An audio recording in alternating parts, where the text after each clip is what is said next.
Hello, welcome to the Craig's Motel. My name's Conan. Today, we're going old school techniques. Let's jump in.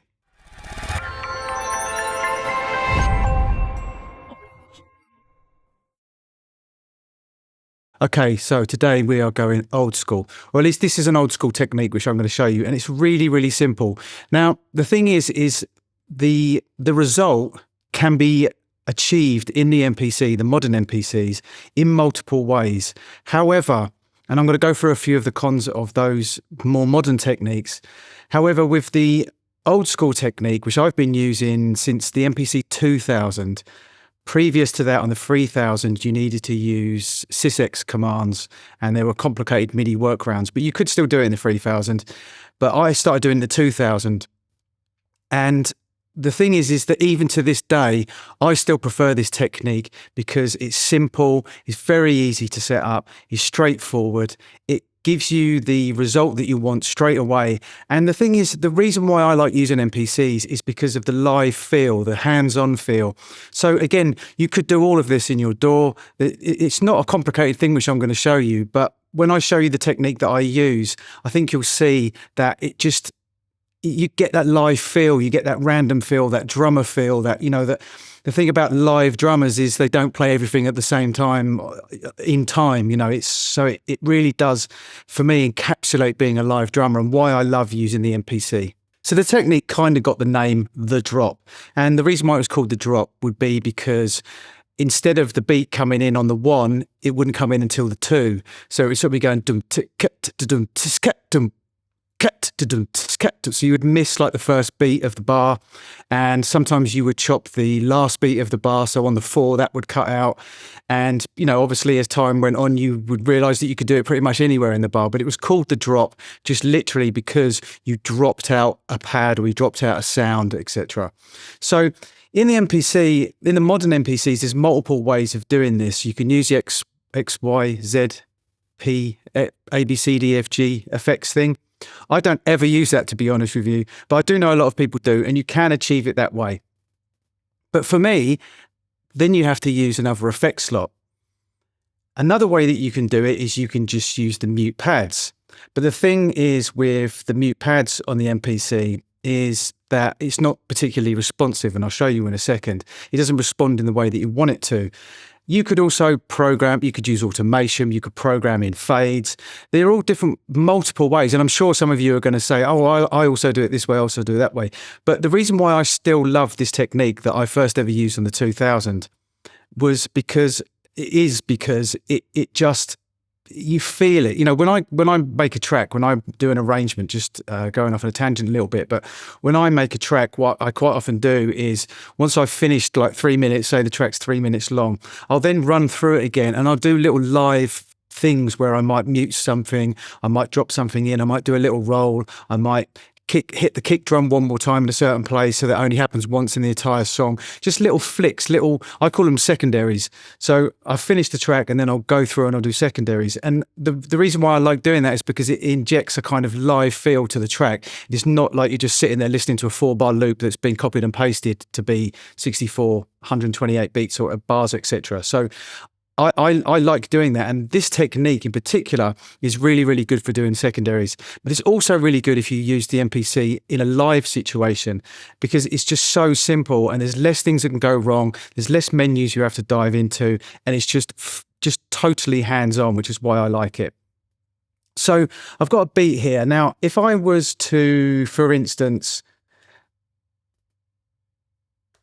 go into the menu. Just before we get into this, I just want to point this out. Obviously, you can see if you watch my videos, I do normally use the MPC One, but the stop button on my MPC One has got to the point where it doesn't really work anymore, and it's just getting really annoying. I double tap a lot to stop the audio, and I can't anymore on the MPC One unless I hit it like 10 times, which really is actually not that good because, you know, I don't use my modern MPCs anywhere near as often as I used to use my old MPCs, and I never had any problems with the buttons on my 60, 3000, 2000, 2000 XL, 4000, 2500. Never had any problems with them, and they got hammered, especially my 2000. That got absolutely hammered. I was using that maybe 10 hours a day, 7 days a week for 4 or 5 years. I battered the hell out of that machine. Never had any problems with the stop button. But with the MPC One, unfortunately, you know, I don't want to go down that road, but they're really not built like they used to be built, basically, and it's gone. So I've switched to my Live II, which is actually a good thing because my Live II was sitting in a case gathering dust, and it's a fantastic machine. I'll be honest with you, the main reason why I didn't use it on camera and on my YouTube channel is because it doesn't look as nice on camera, and it is a fingerprint magnet, a hair magnet, an everything magnet. So it was purely aesthetic, the reasons why I used the MPC One, because it was square. I liked the idea of having the screen split. So obviously I have to change the way that I do things now. So we're in the Live II, and the reason why I just went down that massive ramble is because I'm not as familiar with it, because I've only been using it for a day or two, so I forget there's certain buttons that exist on the MPC One which don't on the Live II, and you have to menu dive to get to them. One of them is track mutes. So anyway, with track mute, I don't particularly find them that responsive. If I'm playing live or if I want to do secondaries or whatever, you don't get the same response because you have to hit it and then hit it again, etc. And you know, there are little workarounds and stuff, but I just basically don't find it as responsive. So I'll show you.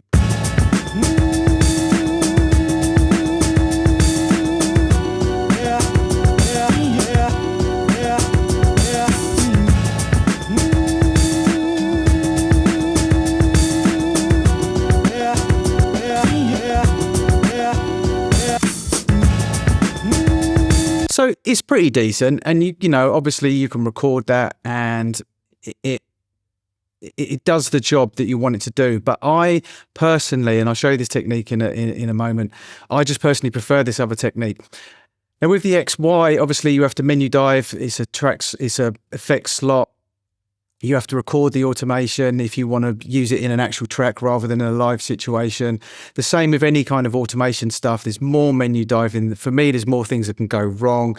There's more things to forget, turning the read on, turning the write on, turning the write off, turning the read off, etc. You know, so there's just more to it. The thing about this technique is it's super simple and you can use it in multiple ways. So if we go back out to the main window, and it's really, really simple. So at the moment, I have got my chops.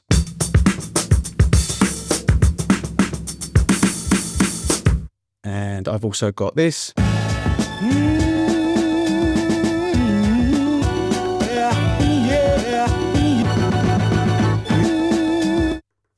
So that's all chopped up as you would normally chop it up.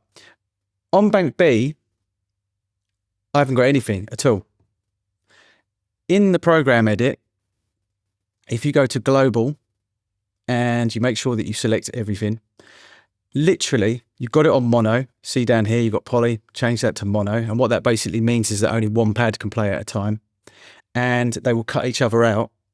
And if you put it on mute group, now you don't have to put it on mute group. You can have it off if you want, if you just want to be affecting every single pad on this in the actual track. But the reason why I tend to choose mute groups is because then you have multiple choices of these mutes, which I'm about to show you. So obviously in this case, but just keep it simple, I'm just going to have everything switched to mute group. But what that does, because I've chosen every single pad, it's also going to add mute groups to put the empty pads into mute group 1 as well, which it just does by default. So basically, simple as this. Now, whenever I hit one of these pads that doesn't have anything on it, and you can just have that pad for mute group 1, that pad for mute group 2, etc., etc.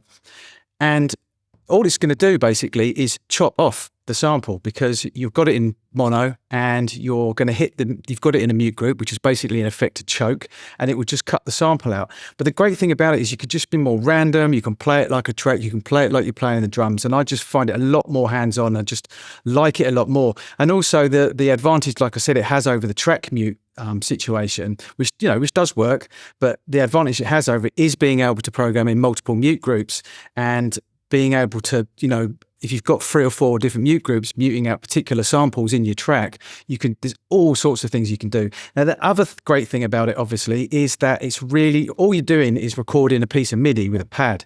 So it's super easy to go into your arranger window, to go into your grid and change it, move it, erase it, swing it, do whatever you want to do with it.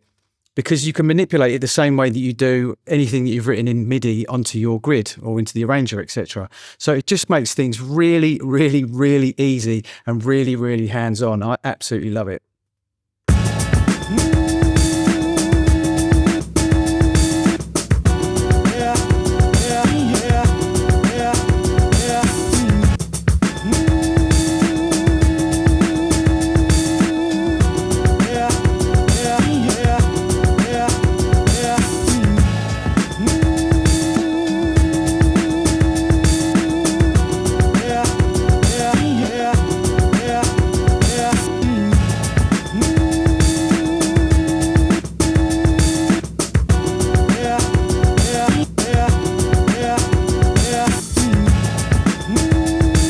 So, I mean, it's that technique, that whole dropping thing. I mean, Dilla, Madlib, Q-Tip, it's a thing, you know, especially in Boom Bap. But it's also in house music as well, missing out the first beat of the bar. So I absolutely just, I love it. And I just love this technique because it just makes things so much easier.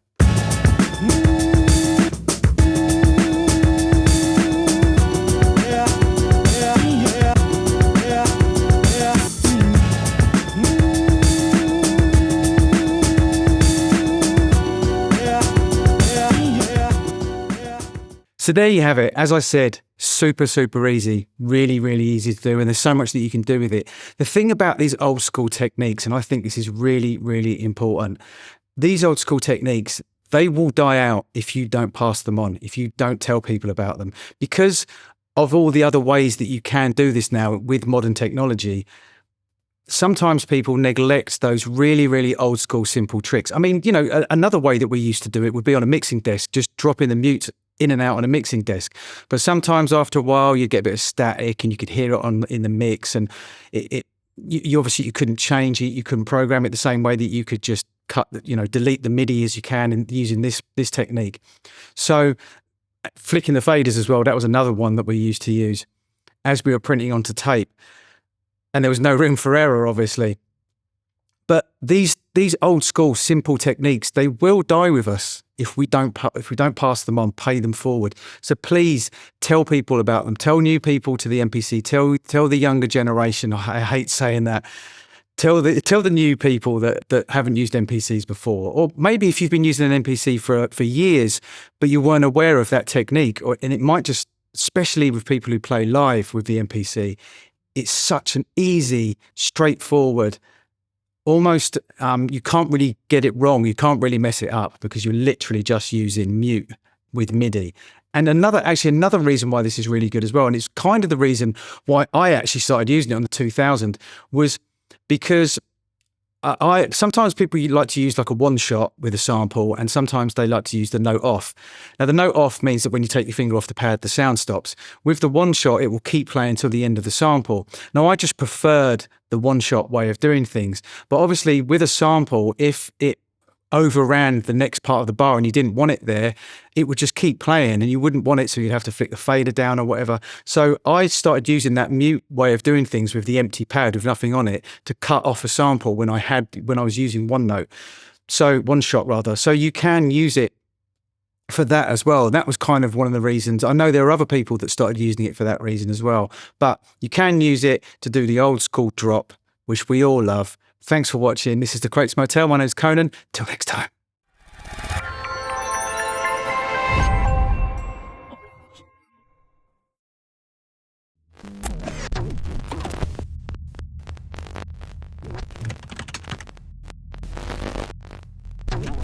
Hello, welcome to The Crates Motel. My name's Conan. Let's go old school. Hello, welcome to The Crates Motel. My name's Conan. Today I'm going to show you an old school technique.